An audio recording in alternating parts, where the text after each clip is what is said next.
पैसे, ये तो जिंदगी के लिए बहुत जरूरी है। हम इसे हर रोज इस्तेमाल करते हैं, लेकिन क्या आपने कभी सोचा है कि ये हमें कैसे प्रभावित करते हैं? बस नंबर से परे पैसों का हमारे दिमाग और शरीर पर गहरा असर होता है। ये सिर्फ अमीर या गरीब होने के बारे में नहीं है, ये हमारे फाइनेंशियल बिहेवियर्स, हमारे दिमाग और हमारी ओवरऑल वेलबीइंग के बीच के कॉम्प्लेक्स इंटरप्ले को समझने के बारे में है। हमें पता हो या ना हो, फाइनेंशियल डिसीजंस हमारी जिंदगी को आकार देते हैं। ये हमारे स्ट्रेस लेवल्स, हमारे रिलेशनशिप्स, यहां तक कि हमारी हेल्थ को भी प्रभावित करते हैं। फिजियोलॉजी ऑफ मनी को समझकर हम ज्यादा इन्फॉर्म्ड चॉइसेस कर सकते हैं। इससे हमें ग्रेटर फाइनेंशियल सिक्योरिटी और मन की शांति मिलती है। फिजियोलॉजी ऑफ मनी एक रिलेटिवली न्यू फील्ड है। ये उन साइकोलॉजिकल, न्यूरोलॉजिकल और फिजियोलॉजिकल फैक्टर्स के बारे में बताता है जो हमारे फाइनेंशियल बिहेवियर को ड्राइव करते हैं। ये इकोनॉमिक्स, साइकोलॉजी और न्यूरोसाइंस का एक फैसिनेटिंग ब्लेंड है। जरा सोचिए, आपको एक टेम्पटिंग सेल दिखती है, आपका दिल थोड़ा तेज हो सकता है, आपको एक्साइटमेंट का अनुभव होता है। ये फिजिकल रिएक्शंस पैसे के प्रति फिजियोलॉजिकल रिस्पॉन्स का हिस्सा है। इन रिस्पॉन्सेज को समझकर हमें अपनी स्पेंडिंग हैबिट्स के बारे में वैल्यूएबल इंसाइट्स मिलते हैं। हमें ये समझ आने लगता है कि कैसे हमारे इमोशंस, बाइसेस और यहां तक कि हमारा दिमाग भी हमारे फाइनेंशियल चॉइसेस को इन्फ्लुएंस कर सकते हैं। हमारा दिमाग शक्तिशाली है, लेकिन परफेक्ट नहीं है। कॉग्निटिव बायसेस थिंकिंग में सिस्टमैटिक एरर्स हैं। ये फ्लॉड जजमेंट्स और डिसीजंस की तरफ ले जाते हैं, खासकर जब पैसों की बात आती है। एक कॉमन बायस है फ्रेमिंग इफेक्ट। हम सेम इंफॉर्मेशन पर अलग अलग तरह से रिएक्ट करते हैं। ये इस बात पर निर्भर करता है कि उसे कैसे प्रेजेंट किया गया है।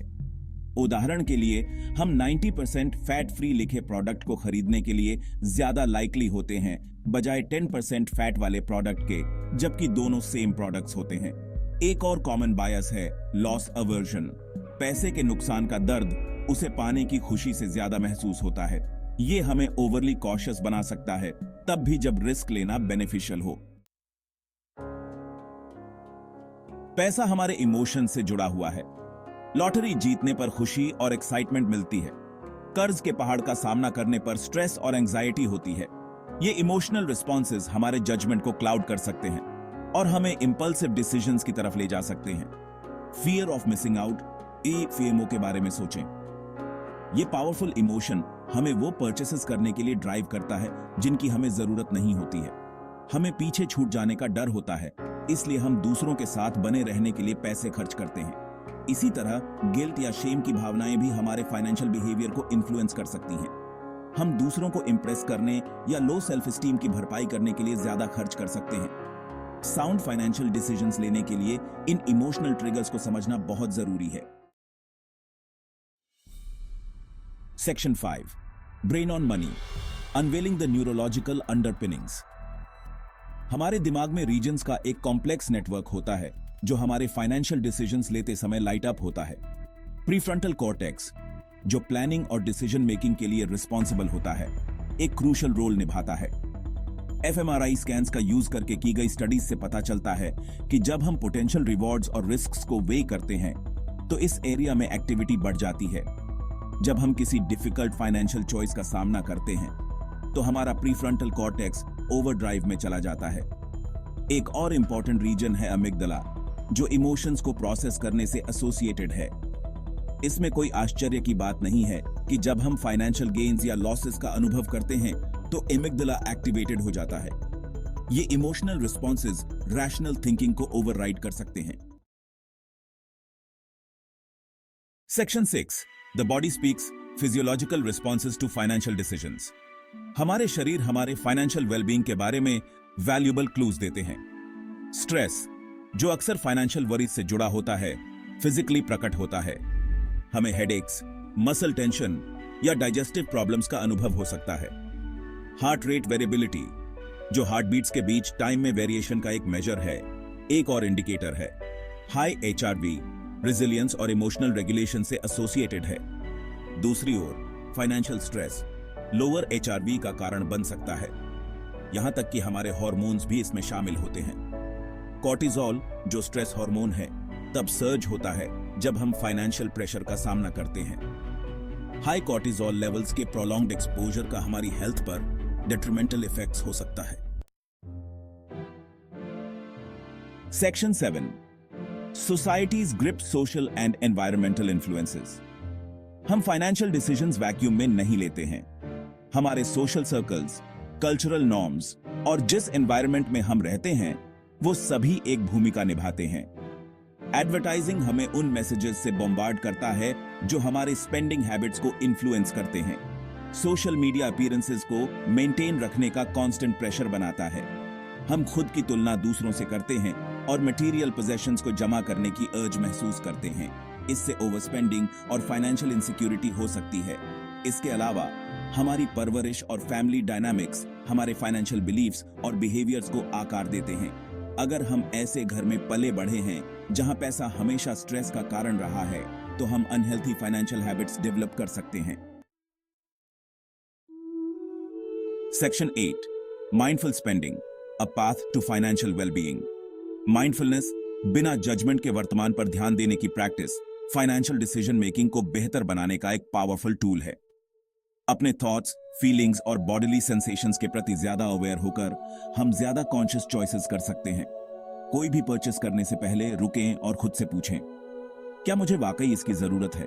क्या यह मुझे स्थायी खुशी देगा या मैं बस एक इमोशनल वॉइड को भरने की कोशिश कर रहा हूं? माइंडफुल स्पेंडिंग में हमारे एक्सपेंसेस को ट्रैक करना, बजट बनाना और फाइनेंशियल गोल सेट करना शामिल है। यह हमारे स्पेंडिंग को हमारे वैल्यूज और प्रायोरिटीज के साथ अलाइन करने के बारे में है। Section 9, seeking expert advice, navigating the financial मेज। पर्सनल फाइनेंस की कॉम्प्लेक्सिटीज को पार करना डॉन्टिंग हो सकता है। क्वालिफाइड प्रोफेशनल्स से एडवाइस लेने से क्लैरिटी और गाइडेंस मिल सकती है। फाइनेंशियल एडवाइजर्स हमारे इंडिविजुअल सर्कमस्टेंसेस के बेस्ड एक पर्सनलाइज्ड प्लान बनाने में हमारी हेल्प कर सकते हैं। वे इन्वेस्टिंग, सेविंग और डेट मैनेज करने के बारे में इनसाइट्स ऑफर कर सकते हैं। वे ऑब्जेक्टिव पर्सपेक्टिव्स भी प्रोवाइड कर सकते हैं जिससे हमें इमोशनल पिटफॉल से बचने और रैशनल डिसीजंस लेने में मदद मिलती है। याद रखें, प्रोफेशनल एडवाइस लेना कमजोरी की निशानी नहीं है, बल्कि फाइनेंशियल वेलबीइंग की दिशा में एक स्मार्ट कदम है। Section 10, understanding ourselves for financial success की टेकअवे। ये है फिजियोलॉजी ऑफ मनी को समझना खुद को समझने के बारे में है।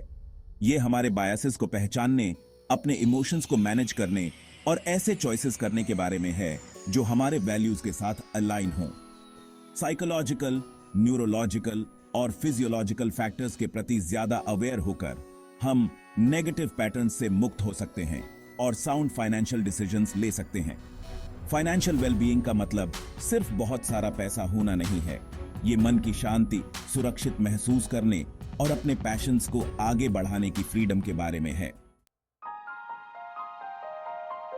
Section 11, conclusion, mastering the physiology of money. अंत में, फिजियोलॉजी ऑफ मनी एक फैसिनेटिंग और इवॉल्विंग फील्ड है जो हमारे माइंड्स, बॉडीज और फाइनेंसेस के बीच इंट्रिकेट रिलेशनशिप पर प्रकाश डालता है। हमारे फाइनेंशियल बिहेवियर्स को इन्फ्लुएंस करने वाले साइकोलॉजिकल, न्यूरोलॉजिकल और फिजियोलॉजिकल फैक्टर्स को समझकर हम अपने फाइनेंशियल वेलबीइंग पर ग्रेटर कंट्रोल पा सकते हैं। याद रखें, फाइनेंशियल डिसीजंस सिर्फ नंबर्स के बारे में नहीं होते हैं।